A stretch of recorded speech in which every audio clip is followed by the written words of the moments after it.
Hello and welcome back to my channel. My name is Serena, and in today's video we're going to be sewing up a dress, one that is from a Gertie Patreon exclusive pattern that I just absolutely fell in love with the bodice and style, so I decided to make that dress up for the second time this month. It was actually a revision of a project that I started and screwed up because I was working while I wasn't feeling well, so I kind of had to switch gears and pull out Gertie's pattern instead. So I hope you guys enjoy how I turn some lemons into lemonade. I also want to announce in this video that we do officially have a Patreon for this channel, and I do hope that you guys join. I do price it at $4 a month for general support, and with that support you will get access to some exclusive videos. I will upload some of my YouTube videos, if not all of them, early, preview to merch, and so much more. I'll get into details on what this month's exclusive video is at the end of this video. So if you are interested, please stay tuned and don't forget to like, subscribe, follow me on Instagram if you would like to see what I'm up to in real time, and let's get into the video. For today's video, we're going to be making the Peggy bodice. It is a Patreon exclusive pattern from Gertie. It features an attached sleeve, midriff, and gusset underneath the arm, and it zips down the back, and she made her pattern to pair with any of her skirts. The fabric is a true vintage poly cotton fabric that I had rehomed to me from a lovely supporter. It is beautiful yellow and it has some textured stripes in it, and I'm so excited to finally use it. This Peggy dress was not the original project I had planned for this fabric. I'll get into how this project came to be after I get into some of the details of the dress and the alterations I'll be making, so hold that thought. Okay, for this bodice, I want to put like a bow detail here. I don't know what it is about this bodice that looks really cute to me, where like it feels like something needs to be up here. It looks beautiful on its own, but I kind of want to make it my own. So I'm gonna put like two buttonholes right here, and then put some ribbon through it so that way I can have a cute bow. And then also I like the idea of doing the buttonholes so that way I can swap out the color of the bows as needed, because like I feel like yellow will look really nice with a yellow bow, a green bow, even a brown bow, and then different materials of bows like velvet, cross grain, so on and so forth.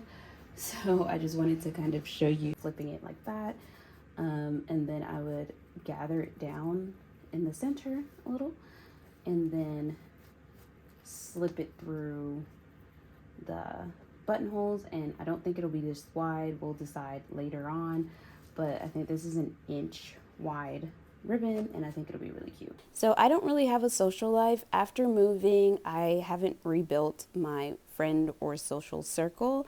I think it's a lot harder to do when you don't have a formal job and you don't have really a reason to meet people. So meeting people as an adult can be a little bit difficult, and I'm kind of ready to go out and change that. Part of changing that means I also have to start being more cognizant of time, and for a long time, especially since I've been on social media, I have not had to put time frames and time limits on my projects. So I've been able to do everything whenever I felt like it, and it's made me a little complacent with my time management skills, especially if I think I can get something done in a time period when I really don't have that time to do it. All of that leads me up to, coincidentally, this very bodice, because the first time I made this dress, I had to go on my trip to that vintage motel that I've been sharing in my stories, the Blue Ridge Tourist Court, and I knew that it was going to be a simple pattern, and I know that most of Gertie's, if not all of her patterns fit me just fine without having to do any alterations or much at all. So I tackled this project very ignorantly, thinking that I could just whip it together and go about my business. However, I was still sewing this dress the day that I had to leave. And I mean, the bodice wasn't attached to the skirt, nothing was hemmed, any of that. And so I decided to skip a step, which was extremely important. I knew it was important, but I figured if I took my time, I would be able to skip it and it would be hazard free. I was wrong. I thought that I could insert such a very long zipper without any kind of interfacing, which of course warped the back of the bodice, and it looked awful in the back but so beautiful in the front. And I was just like, well, I made it, I'm not going to be wasteful, and I'm going to wear it anyway. I was very happy and I felt really good about the dress in general, except for the screw up in the back. But that being said, since I did screw it up in the back, I was unaware that the back of the dress itself needed to be adjusted, because I thought all of the extra wrinkles was because of the zipper that I put in incorrectly. Fast forward to this dress, I again decided to use this pattern because the original dress that I was cutting with this fabric, I was working when I was not feeling well. Like, I had a really bad headache and the room was spinning. I didn't plan on sewing that night, but I figured prepping for the next day would be perfect. If I cut out all of the pieces, that I would just be ready to sew everything up the following days. Well, I should have just went to bed because the room was spinning and I cut on the stitching line instead of the cutting line, so it completely messed up the neckline of the dress that I was making at the time. And the only way to salvage the fabric was to stop where I was and find a dress that would have lined up with the fabric that I had already cut. Because Gertie's bodices can pretty much go onto any skirt, I was able to cut the skirt off of the original dress that I cut on the pattern, because it was a sheath dress, so the bodice and the skirt was attached, and I was able to cut the top off and then use the scrap fabric to make the Peggy bodice itself. So that's what got us here. And at this point, I should have done a muslin instead of assuming that all of my fit issues was due to the poorly installed zipper. But this is easily one of my most favorite bodices that she's ever made. So I know for a fact that I'll be making this a third time with a full skirt. So I think I'm going to fix it on the next go and put it on a full skirt because it's too cute not to. In my last video, the Q&A video, I talked about how when I want to learn something, I'll just keep doing it until I get it and I feel very comfortable with it. And I feel like this bodice is the perfect example of what I was trying to explain, because again, I really, really love this bodice, and so I'm committed to getting the fit perfect. However, I'm not very much of a wasteful muslin person. I love wearable muslins because for me, material is material, and I would rather have two dresses that are a little bit wonky in certain areas that I can still wear because I do actually like the material I made it out of and the dress itself, than have a muslin or lots of muslins where I just throw them out. So once I get the fit perfect, then I make it in the more expensive, higher quality fabric later. This is my learning process. I've found that I have a hard time throwing away fabric because I only buy fabric that I like and really love. So whenever I try and make muslins out of like sheets or stuff like that, it's hard for me to think, oh, I'm gonna throw this away, because I tend to have bought it because I liked it. It's just a weird situation. So I find that wearable muslins are just more my style because it seems less wasteful to me. So let's get into the sewing. I did a lot of stay stitching. I gathered up the bottom bust edges of the bodice, and now I am sewing on my buttonholes using my Singer Professional buttonholer. Earlier you saw me do test buttons. I always do that to make sure it's the perfect width that I want, and now I am doing 2 buttonholes that I will cut open later so I can slide my ribbon detail through the front. After placing your holes, always make sure that you add some fray check to your holes before cutting them open, so that way they don't fray and look messy later on. This bodice features gussets underneath the arm, and I'm assuming that's for movement, so I'm prepping the bodice for those now. On the right side of the fabric, I have some organza, and once I stitch the line in, I'm going to cut and flip the organza to the wrong side, so that way the raw edges are not exposed, and then I'm going to top stitch to the gusset. As you can see there, it's top stitched on.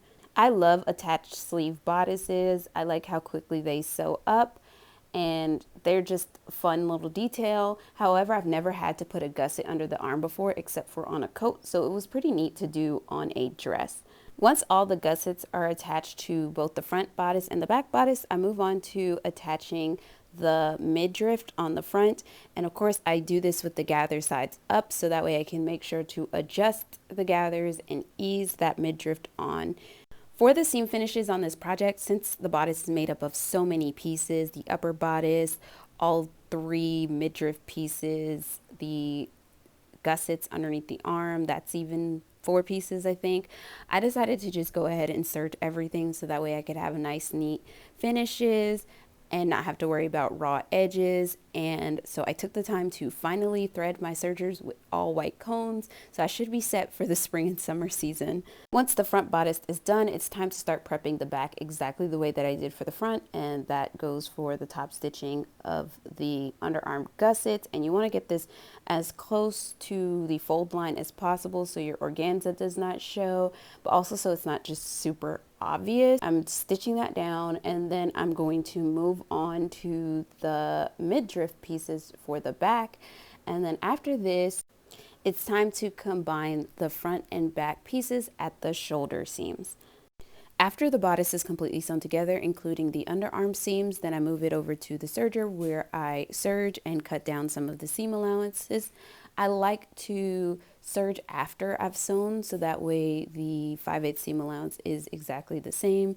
You can serge before sewing the bodice together, but if you do it that way, you have to be very mindful that the blade doesn't cut off any of your seam allowances. Since I was salvaging fabric from this project, because I did start off making another dress, the skirt was changed so many times. My process for deciding what dress I was going to make in order to salvage the fabric was a little weird. I had to pull out all of the dresses I thought that would fit on the remaining fabric that I had left, and I just started playing with pattern placements. And so I pulled out several vintage patterns to see if I could make a dress out of what I had already cut, and that's how I landed on the Peggy dress. So before I cut out the Stanwick skirt that I'm using for this dress, I had cut out another Simplicity skirt, and then I realized that the skirt had a vent in the back and it was cut on the fold, and Gertie's dresses are a center back zip, and there's not enough ease in her pattern so I can move the zipper underneath the arm.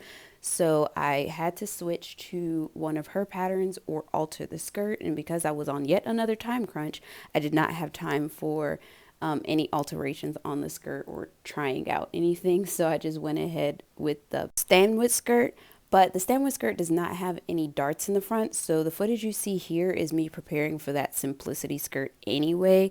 And then I changed my mind after sewing the darts in, and that was okay because I was still able to put the fabric on the fold and cut out the Stanwood skirt. And then I left the darts in mostly because I thought they were just a cute little shaping to have. And very few of my Simplicity or true vintage patterns don't have darts at the front or some sort of tuck at the front of my skirts. The Stanwick skirt is the only skirt that I have that does not have any kind of darts or shaping. So because I was leaning more to a true vintage look, I decided to just keep the darts in. Also, the back of the Stanwick skirt is cut partially on the fold, but I had to sew down the center back of the vent because, of course, I screwed up and ran out of fabric. My dress form is pretty close to my measurements, especially where the waist and the hips are concerned. So I turn the skirt inside out on my dress form, and then I just pinch out the extra ease with pins, and then I go in with a chalk and I draw a line, and then I sew my seam allowance there. As you can see, there's so much extra on this skirt, and there's the same amount on the other side. I try not to get it too tight so that I can actually walk, but without it, it does kind of look distorted. It's very, very rounded, and if you don't make the adjustments on this particular pattern, then it will just look like a deflated bubble on your hips. If that makes any sense, it's not very flattering. So even if you don't have time, if you have a straight body similar to mine, this is one adjustment you're gonna want to make. Of course, the alternative is to make hip pads so you can keep all of that dimension in the hip, which I think is really cute too. So that's another option for you. After my skirt adjustments, I attach the bodice to the skirt. Then I add some interfacing to the zipper panel and then add the zipper on. After that, we add on some facings and then we understitch our facings because we do not want it to roll forward. And then I'm pretty much done after that. I hem everything by hand and then I have to add the little bow detail in the front. I want to thank you all so much for being here and supporting my channel. Don't forget to like and subscribe if you enjoyed this video and want to see more like it. If you're interested in supporting me and my work further, you can leave me a virtual tip on Ko-Fi. The link will be in the description below. At this point, my Patreon is up and running, so if you're interested in exclusive content and just more of me, you can go ahead and sign up. The link will also be in the description. This month's exclusive video on Patreon will feature me making a hat that matches this dress. It's actually one of my favorite hat patterns. I've only ever made it once because it is a little bit time consuming, so I was really excited to make it again in one of my favorite colors to wear. I was so glad that I was able to salvage this vintage fabric. To be perfectly honest, if this were modern fabric, I probably would have scrapped the entire project and fabric altogether. But I don't usually get access to vintage fabric very often, so it was really exciting to finally get to wear it. And now it's time for the reveal. I hope you guys enjoyed this video. I had a lot of fun making it. Again, if you would like to see the making of the hat, please join my Patreon for the exclusive video. The link will be in the description below. My Patreon is priced for general support at $4 a month, and it will feature exclusive videos, my shopping list, merch previews, and seasonal sewing plans. I hope to increase the perks as I grow, so I hope to see you there.